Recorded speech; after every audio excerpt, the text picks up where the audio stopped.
Welcome to the first episode of Operation Curvy Calories.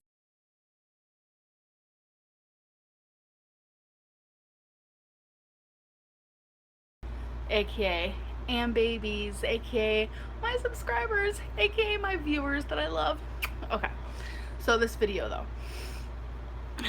let's just start to the basics, to the beginning, where it all went down. I used to be MySpace obsessed.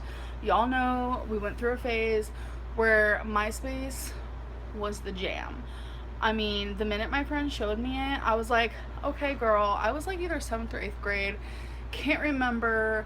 That was before like cell phones were even cool. Like I had to use her like camera, like actual camera, to take like selfies if you will, and post them onto good old Facebook. I mean, MySpace. See where I'm already at? Like, Facebook is now, MySpace was then. Get with the program, girl. Okay. So, I still remember my first MySpace photo. It was actually quite cute. You know the whole angle where you're like this? It was like that. I was wearing my PE t-shirt though, but I don't think anyone noticed, thank God. My makeup was on fleek, so everything looked good. I uploaded it. I became so obsessed. Like, I feel like I went to her house just to be on her computer because I did not have a computer at the time. OMG. So, flash forward, I want to say a couple of years. I finally was able to go on from my phone. I would go on from my school. I'd go on from the library. Just anywhere possible, I would be going on. I would add everybody, whether I knew them, whether I didn't, whether they were old, freaking young. I just added everybody. Like, I thought that was the thing to do because it seemed like it was. I don't know about you guys, but it was for where I was. And then I started getting tons of friend requests, and I had about 80,000 people on my MySpace friends list. Not exaggerating, not joking. You can try to search me now, but it only says 8,000. I don't know why. It doesn't even show like half of the pictures I had on there of me. Don't know. It has completely changed. But anyways, when I turned 18 is when I left my final foster home. I actually moved to Oklahoma from California to live with my parents, my mom actually, and my aunt, and this whole thing happened where I didn't live with my aunt anymore. I moved in with my grandma. Why am I saying my life story? Anyways, my grandma had a laptop, a computer, whatever. And I was like, yes, MySpace. Even when I was 18, MySpace was a thing. I am 25 right now, if you guys are wondering. And I was going through a really hard time. That is when my anxiety started, and this whole thing, I was going through a lot. I was almost homeless. I had anxiety attacks on a day-to-day basis. I didn't understand them. Every day I thought I was dying. I was alone. That is a whole other story. So finding someone online to talk to and to confide in was honestly the best thing for me. And I did. Her name was Shanae.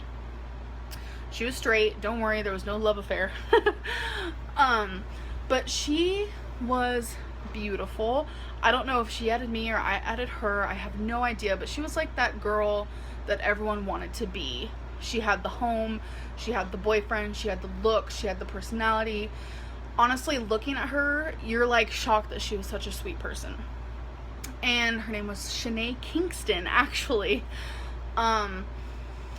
But she sent me a comment because I was one of those people who I never talked to people via messages on MySpace. It was always comments. So I had like literally, I want to say 500,000 comments on my MySpace. Because whenever someone would send me a comment, I always replied to them. And there was actually this time where I got really bored. And everyone that was online on MySpace, I sent them a comment saying, hey.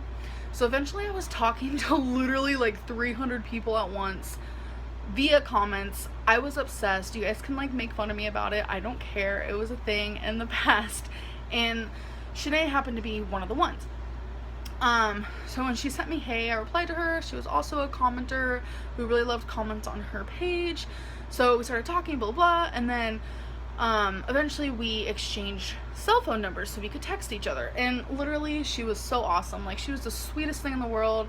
Like, when I felt down, I would always talk to her, and she told me about her problems and her issues and her life, and like we just like became literally cyber best friends in like a split second. I knew her for, I want to say, it was probably a good 3 months, and we talked every day, every single day. And then the third month, I realized that her number wasn't even a real number, and I was like, I honestly didn't think anything of it. I did end up saying something to her, and she's like, oh, actually, I have to text you from my iPod because I don't have a phone.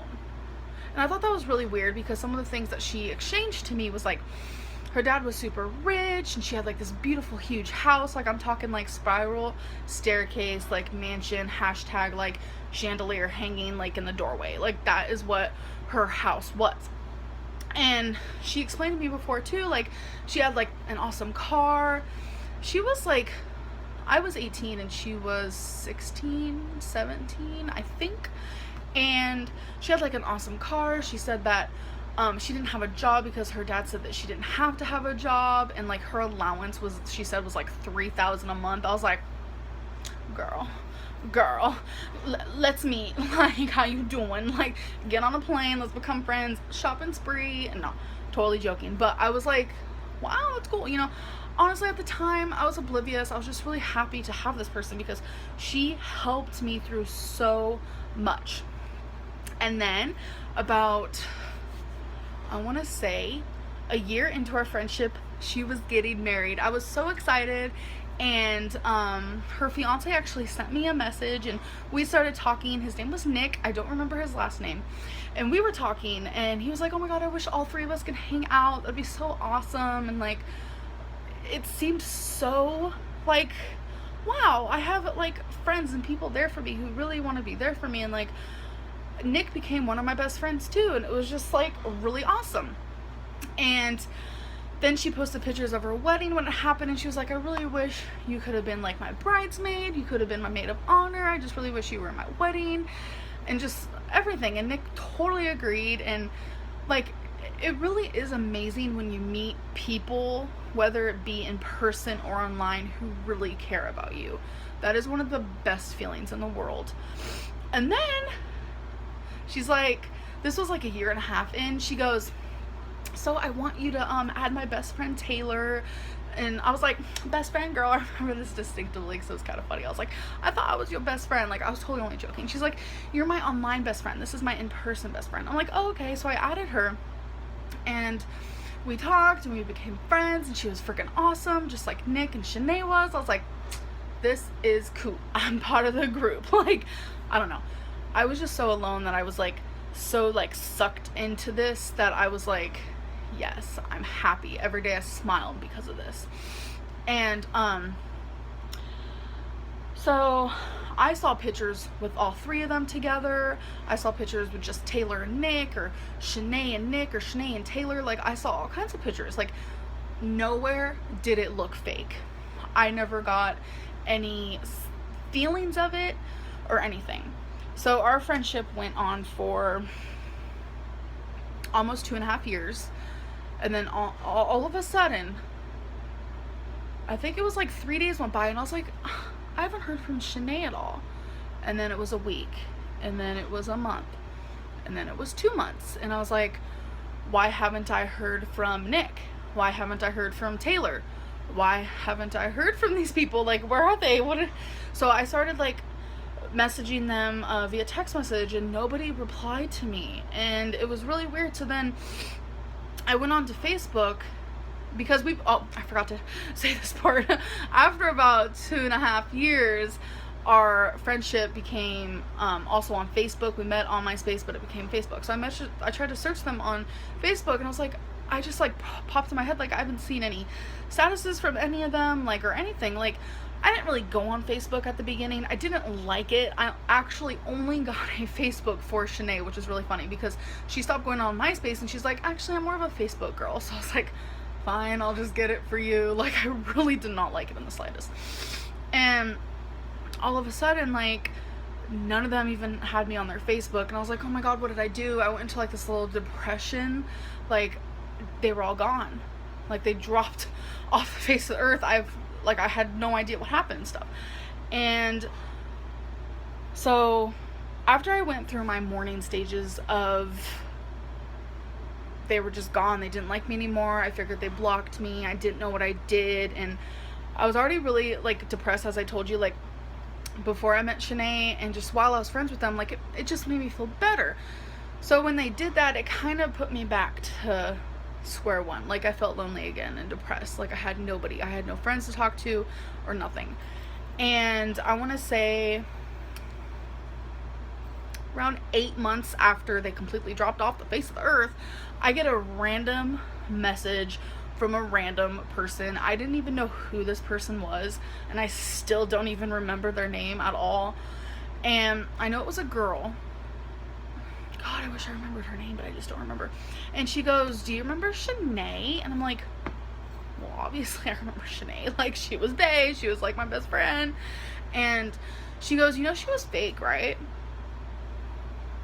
I'm like, "No, she wasn't." Like, what? And she's like, "Yeah, she was faking to be this girl that I went to high school with." And I was like, "No, she didn't." Like, Nick, Taylor, like, I was trying to explain to her, like, that she was not fake. And she's like, "Yeah, that was all fake too. Like, Nick's profile was fake, Taylor's profile was fake. It was all one girl." And I was like, "No." Like, I talked to all three of them at the same time, like, and she was like, "Did you ever talk to them on the phone?" I was like, "No." And then something clicked. I was like, "Oh." And she goes, "That's why you haven't heard from her, I'm assuming." And I'm like, "No, I actually haven't." And she goes, "It's because she got caught." I literally was like, "What? Then who is the real Shanae? Who is the fake Shanae? Who?" And she was literally like, "I can't tell you who the actual Shanae is, like the picture, because that's like not allowed, but I don't know who the fake one is." And I'm like, "Okay." Crickets. I never heard from her again. I don't know if that was her. I don't know. I don't know anything. I just remember her telling me, like, "I'm trying to warn people, like, blah blah blah." My heart literally sank to the floor. A lot of people get catfished, like with relationship wise especially, but I feel like being catfished in the way that I was hurts just as bad, because I cried a lot. I did. Like, we had plans to meet, and like it literally broke my heart. And I wish more than anything I knew who did this and why, because I honestly feel like I would still be there for this person. I would still talk to this person because she was a great person. I have watched a lot of the show Catfish on MTV, if you guys have ever seen that before. One of my favorites, and even Max, are bae. We all know this. And it's like, so many people do it because they feel alone, or because they feel like not accepted for who they are and stuff. And I really feel like that's what was happening. And so she faked to be someone else's life, and she did it really good, because like she was faking three people's lives that knew each other. And because there was Taylor, Nick, and Shanae, the actual people, they were all, they did, like, the actual people, I don't know who they were, but they got married and they were best friends and stuff. And it's like, I feel like she knew these people, and I don't know, it's just crazy. And I feel like people need to really be careful online, because you can get really hurt. I'm not saying you can't get hurt if the person was real or if they're fake or whatever. I just feel like people need to really be careful, and to catfish someone really hurts, like really bad. I'm sure it's happened to me several times, but this one just kind of like really affected me, and I still can't get over it. And it's been like 4 years. I really can't get over it. I'm still shocked. I wish more than anything we were still friends, but that's just not how it is. And I feel like if she ever messaged me and she's like, "You know what, this is Shanae Kingston, this is really me, and let me explain to you," I feel like I'd forgive her for sure. Anyways, I just wanted to tell you my story.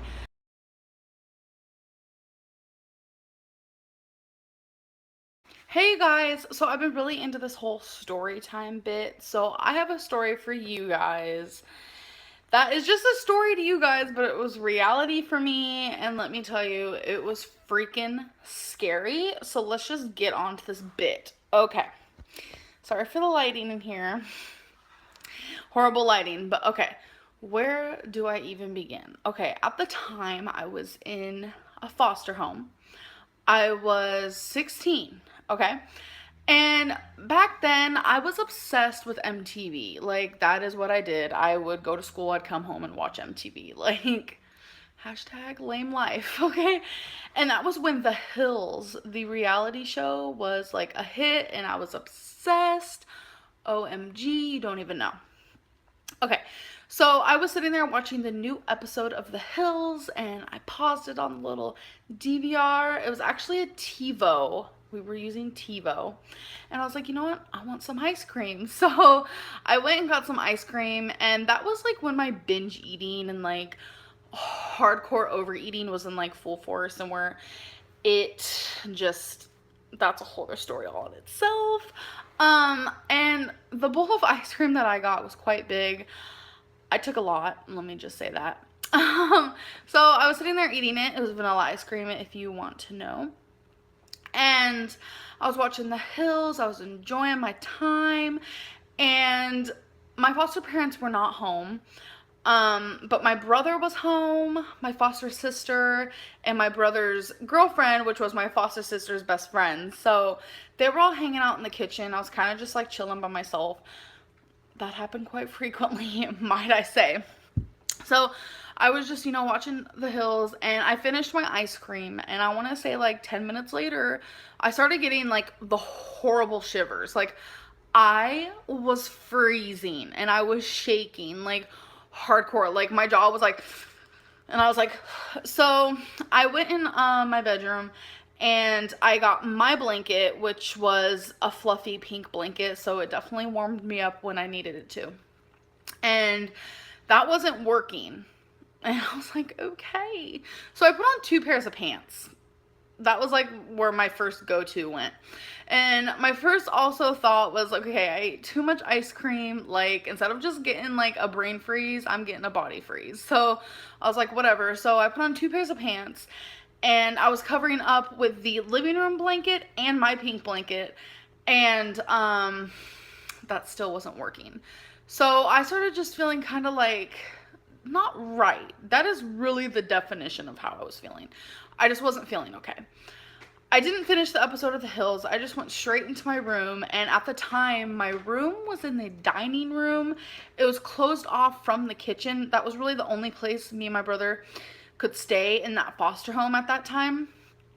And since my brother and his girlfriend and my foster sister were all in the kitchen, they were right there by the room. And I was like shivering, and I just didn't feel right. So I got under my blanket, and I ended up putting on another shirt too. So I was wearing 2 pairs of pants and 2 shirts and my blanket. And I also had the living room blanket with me.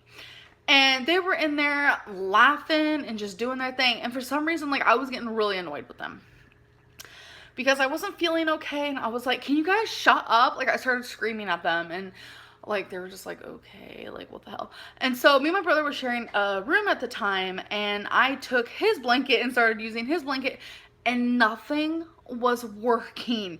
It was really weird. And it was a pretty early night. As you guys know now, like, I don't go to sleep until super, super, super late, like 4 a.m. I was like that too then. Like, it's been an ongoing thing. My sleeping schedule is really off. And when I was in high school, which was then, I'd probably go to sleep about 2 a.m., but it was like 9, and I was like tired. I don't know why. I didn't do anything different than usual. So as I was laying in bed, I just like fell asleep. And I mean, I must have been sleeping for a while, because I woke up the next day. It was the weekend, and it was probably noon, and that's a long time to be sleeping, and I was sweating my ass off, let me tell you. So I took off. My brother still kept the blanket on me, which was super sweet of him. I guess he might have slept without a blanket, I don't really know. I was knocked out. So I took the blanket off, gave it back to him, put the other living room blanket where it goes, and then I took off my extra pair of pants, my extra shirt, and I ran to the bathroom like the speed of lightning, and I just puked. Like, I felt so sick, like death.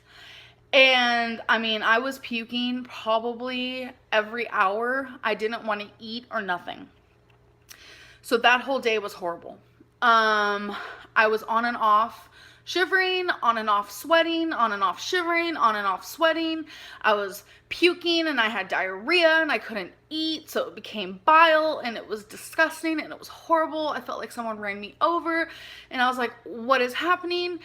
And obviously we all assumed I had the flu. So I went to sleep that night and I slept for 2 days. It was probably, that's a little exaggeratory. It wasn't 2 days. Okay, I went to sleep that night. I slept that whole night.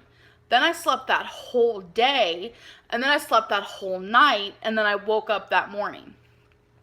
So it was like a day and a half. And everyone knew like I had the flu, so no one was like too worried. They weren't like trying to wake me up or anything. I do remember one point, my brother woke me up and he was just like, sis, are you okay? And I was just like, I'm fine. Like, you know. And I didn't eat at all. And when I did, you know, sleep those day and a half, I puked a few times. That was the only time I woke up was to puke. And so when I woke up, my brother was there and he's like, what's going on? You've been sleeping? Like, are you hungry? I was like, no, I'm fine, but my leg really hurts. Like, it really hurts. And he's like, oh, okay, well, let me look. And he's like, ooh, why is it so red? And I was like, I don't know. It's probably just because I've been sleeping and I've been laying on it weird. And that's literally what I thought. And he goes, no, I don't think so. That kind of looks like what our foster dad had. And I'm like, what? And I wasn't sure what he was talking about. So he went and got my foster grandma, which also lived with us. And she came and looked and she's like, ooh, we got to tell so-and-so, which was my foster mom. I don't really want to use names for some reason. So I was like, okay, like, why? And she's like, this is no good. And I was like, what are you talking about? And she's like, this is what your foster dad had. And I was like, well, what did he have? And she was just like, he was really sick.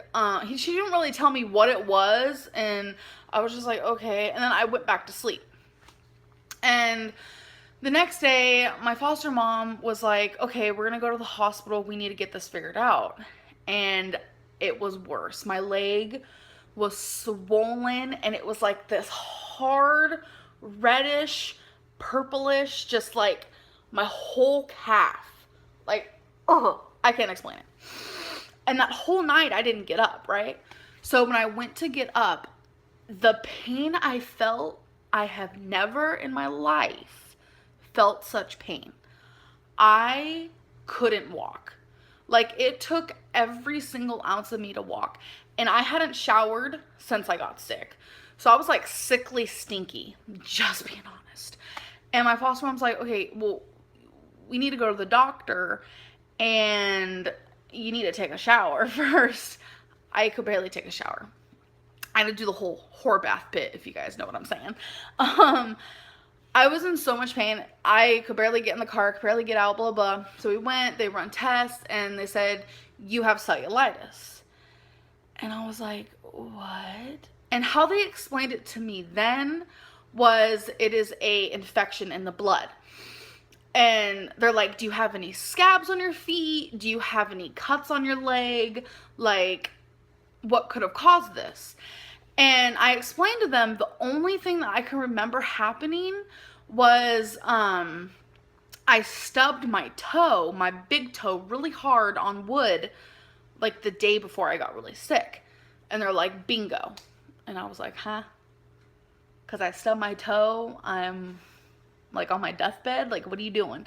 And they're like, yeah, that's pretty much what happened. So the issue is anyone at any size could get cellulitis, But the fact that I was gaining weight really rapidly at that age and me stubbing my toe caused like a little chemical reaction to happen. I'm not a scientist, I'm not a doctor, don't know. At this point, I don't care. Like, but somehow me stubbing my toe caused this to happen. So they're like, we're gonna put you on antibiotics and that's gonna clear it all away. You'll be able to eat again. You'll stop puking. You won't be in pain anymore. So what they did was they took a marker and they marked exactly the outline of my cellulitis. And I was like, okay.